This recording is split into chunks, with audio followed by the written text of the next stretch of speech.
On this episode of What's Going On with Shipping, we look at who is responsible for West Coast port congestion. And it turns out it's Ben Franklin.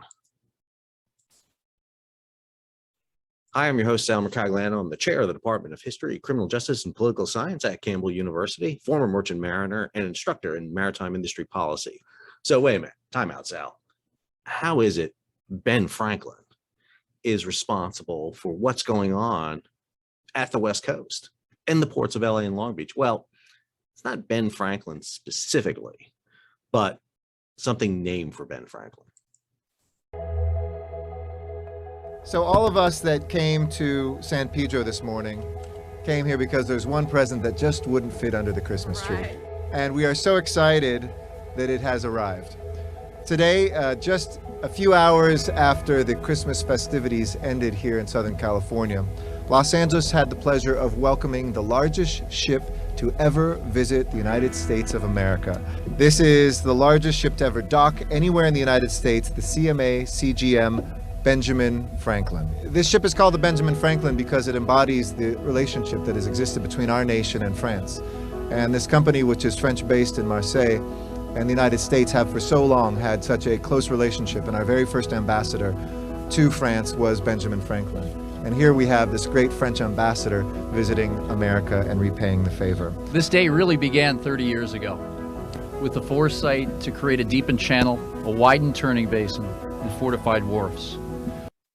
So December 26, 2015, the CMA CGM Benjamin Franklin, one of the newest ultra-large container vessels, arrived in the port of Los Angeles, as you just saw there. You saw the mayor and the executive director of the Port of LA welcoming this vessel into the Port of LA. At the time, it was the largest ship to ever sail into a U.S. port, but it also ushered in something new.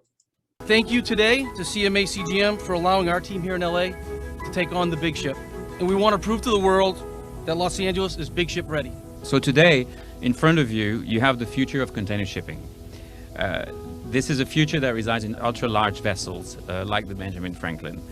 It's a large vessel. It's 1,300 feet long and 177 feet wide. And as you heard from the mayor, it's bigger than the Empire State Building. So I think as a symbol, it means something. The Ben Franklin offers lowest CO2 emissions per container, per kilometer, 37 grams total. And this ship has met 2025 emission standards. And lastly, being here with our partners, both in labor and the business industry, shows that industry and labor are more than prepared to service large vessels like the Ben Franklin. So that statement right there, that they're more than ready to service vessels the size of the Benjamin Franklin, is the key to the situation that's going on in LA and Long Beach today. The introduction of the ultra-large container vessels, which we saw with the introduction of the Maersk Triple E's in 2013, ushered in an economy of scale of vessels. Let's build container ships longer, wider, deeper. And we increase their volume cubically. Therefore, what we get is economy of scale. More containers being hauled on less vessels, that's more efficient. The flip side of that is you need the shoreside infrastructure to handle it. And that has been the issue ever since Benjamin Franklin sailed into LA Harbor the day after Christmas in 2015. So I talk a lot about maritime industry policy and economics, but I'm also a historian. And so let's do the history of this. So I went back, tapped into the GCAPM archives, and pulled up these stories about the sailing and the arrival of CMA CGM Ben Franklin, and I'll have the link to all these stories here. So this is Mike Schuller's story back when Mike was young and full of vigor, and the whole world was in front of him. He wrote this story concerning the arrival of the container ship coming in. And again, talking about their enormous size, this is a big issue in this. And the vessel was part of a route that was going to stop eventually going to stop in Oakland and in Los Angeles and cover the main routes in China, what was called their Pearl River Express. Right here, this is a follow-up story just before her arrival coming in about Drewry, which writes a lot on container vessels and trade. U.S. West Coast port not ready for mega box ships. The U.S. West Coast ports are not in a position to handle 18,000 TEU container ships regularly and have much work to do in terms of improving productivity if they are to see them call on anything other than an ad hoc basis. At the very least, it raises the question of what the U.S. West Coast ports need to do to get there. And I think that's a big warning that's coming in here. You see this, introducing ultra large container vessels, sometimes they're ships, to the West Coast ports before they're fully ready would most likely worsen productivity rather than improve matters, and could add days to the load and discharge time for boxes at the terminal, thus undermining the U.S. West Coast competitiveness versus the U.S. East Coast. That's what Drewry reported back in 2015. And one of the things we see right here seem to be kind of true for a couple of reasons. So this is a photo shoot that was done, and I'll have this linked on here. John Conrad was able to get on board. CMA, CGM, LA went full out on this, invited groups on board here to document this. And so we see that being done here, these vessels and their arrival. And absolutely just some fantastic photos. If you want to see what these vessels look like, both externally and internally, that is a big diesel engine. You'll get these images right here. You can see that the Port of LA went all out for the arrival of the vessel, and the images here are quite interesting. So please take a look at them. I think they're really interesting. But shortly thereafter, we started seeing the problems. She came back in 2016 in February, but didn't go to LA. She went to Long Beach this time. So she didn't go to the Port of LA, and that's an interesting side story here. She comes in to the Port of Long Beach, Pier J, the Pacific Container Terminal, the PCT terminal, and officially enters service here at this time. Now, this is when CMA CGM was trying to acquire NOL, which was Neptune Orient Line. So in the process of acquiring another firm, and this is back when 2015, 2016, we're seeing a lot of consolidation going on in the shipping lines at this time. And that's playing out here. The next story, and these are hitting like one after the other in 2015, 2016. You know, March of 2016, CMA CGM to deploy 6 megaships to the US West Coast. Huge news at the time. They were going to deploy the sister ships for Benjamin Franklin on this route. And it was going to be a big element. We were going to see the other 5 ships, the Bougainville, the Cordilleran, the George Foster, the Vasco da Gama, the Zheng He, and these ships were all going to operate coming into LA and Long Beach and open up this terminal. But very quickly, it went to, this is in May of 2016, so this is not even 6 months after the December arrival. Ben Franklin pulled from Trans-Pacific market, ending U.S. West Port's megaship plans. Port of Long Beach chief sees more pain for shipping lines. Bloomberg, Andy Hoffman writes this one, and he highlights several issues. One of the big things he noted right here, and again, this is 2016, not today, this is 5 years ago. Slowing demand in China and Europe combined with a glut of container ships, pushed down freight prices, with Drewry last month projecting industry losses of $6 billion in 2016. Just to be clear, industry losses of $6 billion in 2016. As of 2021, third quarter, $150 billion in profits. Long Beach is being hurt by the fallout by cargo volumes. CMA CGM shifted some business to neighboring Los Angeles, the busiest U.S. port, following its acquisition of Singapore Neptune Orient Lines, was basically the line that acquired APL, and then in turn was acquired by CMA CGM. So this story is great too, because it also gives you a peek into the present here from the past. So the next section here, he talks about future alliances. And one of the things he talks about is an alliance between the world's 2 biggest container shipping companies, AP, Maersk, Moller, and Mediterranean Shipping Companies, represent the gold standard for the industry. Well, the 2M alliance, which it's become, has become the gold standard. It is the biggest shipping alliance there is. And one of the things CMA CGM found themselves out is kind of outside the loop. They needed to get themselves into an alliance. It also talks about further consolidation here. And one of the groups it mentions is Hanjin Shipping. Talks about this. Slanger said he would further consolidations in the South Korean shipping industry as Hanjin and Hyundai Merchant Marine, which is working with creditors to restructure its debt, are both struggling. Hanjin went bankrupt the following year, and Hyundai Merchant Marine had to be refinanced by the Korean government. It's now HMM, one of the biggest container liners out there. And so you saw this great big shuffle here of alliances. This is all taking place in 2015. 2015, you see right here, you had this MSC, CMA, CGM alliance. Maersk was outside with Maersk and Sealand. They really weren't operating at all. Maersk and Evergreen by this time were not part of any alliance system. But by 2015, you create that alliance system. You create the Ocean 3 with CMA, CGM that eventually goes into the Ocean Alliance, which is a big alliance today. It's the second biggest one with CMA, CGM, COSCO, which is the Chinese shipping line, which acquires OOCL, which we're going to talk about in a minute, and Evergreen. So all these entities are at play right here. So you bring Benjamin Franklin into port and you want to create this, but the market's not ready for her yet. The infrastructure is not ready for her. The demand's not there for her. And so you have all these problems. Well, fast forward, 2021. This is Business Insider, and the story is about the arrival of the largest container ship to visit the East Coast with the arrival of the CMA CGM Marco Polo, which is actually bigger than the Benjamin Franklin. And I did a video on this story. I'll have a link for it right here for you, so if you want to take a look at it. But this arrival was really important because it really triggered a new service for CMA CGM that they wanted to talk about. So this is Benjamin Franklin right now. She's on the French Asia Line 3 route, the FAL 3 line route, which is basically a service between China and Europe. This is where she operates. So she operates on the traditional east-west route. And most ultra-large container vessels you see on that route, almost all the big ultra-large container vessels are there, the big 20,000 to 25,000 box vessels. But CMA CGM still operates a substantial number of ships on what's called the Columbus-Jax route. This is the route that the Marco Polo was on.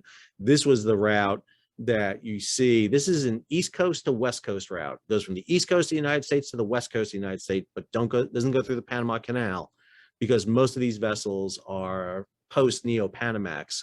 They can't go through the new lane of the Panama Canal. So they go from the East Coast of the United States through the Straits of Gibraltar, through Suez, through the Malacca Straits to East Coast, Asia, then to the West Coast of the United States, typically into Oakland, then into Los Angeles. But the overwhelming majority of the containers are going into Los Angeles. So if you look today and you scroll down, this is Thomas Jefferson, 14,000 right there. The John Adams, the James Madison, 14,000. And if you go up to marine traffic, you will see the John Adams is actually sitting out at the anchor. You come in here to the terminal that's being used right now, buying. They have a 10% share in this terminal right now. They're going to buy the other 90%. Why? Profits from the past year. And one of the things that becomes very interesting about this that we're not getting the story of that really needs to be talking about, this is the FedEx vessel schedule. So I want you to look at CMA, CGM, John Adams. Remember, CMA, CGM, John Adams, 14,000 box vessels, smaller than Ben Franklin, smaller than Marco Polo. But look at her schedule. She is estimated time of arrival is November 18th, 2021 at 0400. She doesn't leave until November 27th. That is 9 days pierside. It takes 9 days to offload her. Again, come back to her. She just came in from Yanatan. She, again, is 14,000 boxes. That means every one of her 14,000 boxes have to be offloaded. Now, that's 14,000 TEU. She probably carries about 10,000, a little less than that, probably in FEU here. There's not a lot of room. When you're talking about dumping 3 shiploads worth of containers here, and things that these cranes do, and you see the number of cranes right here, is they'll come up, work rows, they offload the rows. Those are the stacks of containers that you see. Image of the vessel right here. Let's look at some pictures of her. This is the vessel that's currently pierside right there. For example, on the East Coast, they'll go to 3 to 4 ports, and they'll offload specific rows of the vessel. At LA Long Beach, they offload everything. And that's why it's taking so long. Loading containers back on, that's 7 containers typically back on. So maybe you get the bottom of the stack. And one of the things that they're doing is pushing these containers heading westward toward Asia than they are sailing to the United States. And this is creating the discrepancy. Why are these vessels in there for 9 days? The Mississippi in on the 11th, supposed to leave on the 17th. So you're seeing how long this is taking to route this. And LA is taking a long time to load. Now, if you look on the flip side of this, let's go across from LA to Long Beach. Let's go over to the newest terminal over there, which is the Long Beach Container Terminal. This is the LBCT terminal. This is the newest terminal, the one that's a huge, massive project to automate the terminal. This is the story that came out, 10-year project to $1.5 billion in Middle Harbor. And come back over here to the schedule that we just saw over here. These ships are going to be here, the Adams, for 9 days. And when you get in here, sorry, I don't want to get in here. Here's the Denali schedule, the Costco schedule. She is just coming into Long Beach. She's doing runs to East Asia and then comes into Long Beach. And again, that has to do with the fact that this Long Beach terminal here, which is automated now, and you look at the size of this terminal, look at the rows of containers right here. You can see the container rows right here. These are the big stacks that they put these containers in. They offload here from the container crane. You can see Costco shipping Denali right here. She'll have the big container cranes moving them off. These are the big, almost like, looks like Star Wars walkers. It's actually where George Lucas got his idea for it, by the way. They'll offload the containers. They'll put them right here. They'll drop them off right here with the little bomb carts with the movers. And then container stacker cranes, or the moving cranes here, will put them into the stacks. They'll store them there. And then trucks will come in. You can see right here, trucks with chassis, trucks loaded with containers on their chassis will come in and take them out. And that's how you efficiently flow. You also have rail over here. You can see the rail yard over here where they can load onto rail cars and move it. This is the LBCT terminal. Costco and OOCL are doing this much more efficiently. They're able to offload the same size vessel as basically CMA, CGM in almost half the time. Almost half the time. And that's because Costco OOCL has invested in upgrading their terminals. And we go back again to these very first stories here when we see this vessel coming in and we start talking about the idea that there's worried about bringing in these big, huge, massive box ships. Now, I should mention that most of the vessels sitting in the anchorage right now off LA and Long Beach aren't ultra large container vessels. They're anywhere from 7 to about 10,000, 12,000 box vessels, but you do get some in here. You do get them in here. But the problem is that the facility, which knew about this 5 years ago, 6 years ago, didn't really deal with the problem. And right now we're suffering from it. The investment in the container terminal. We see in Long Beach, they did. The LBCT terminal updated. They're more efficient because we're seeing them offload a vessel the size of the Costco shipping Denali in 5 days, whereas the Phoenix terminal, which is going to be owned by CMA, CGM, is taking about 9 days to do the same amount. And that's part of the introduction of ultra large container vessels. They are great. They're fantastic. I love them. I think they're amazing pieces of technology. The problem is you need to invest ashore in the infrastructure, in the container cranes, in the laydown space, in the automation so that you can get the containers out of the terminal efficiently. And that's where we're seeing a lot of these issues. And again, it all goes back to Ben Franklin, something you didn't know before this video. Hope you enjoyed the video. If you did, please share it. Please give it a thumbs up. Subscribe to the channel, hit the bell so be alerted about new videos when they come out. And if you can, please contribute to the Patreon page. It allows me to do these videos so that I can bring you this type of context of information that you may not be getting from the mainstream media or from the ports and the shipping companies that don't want to share it with you. Till our next video, Sal, signing off.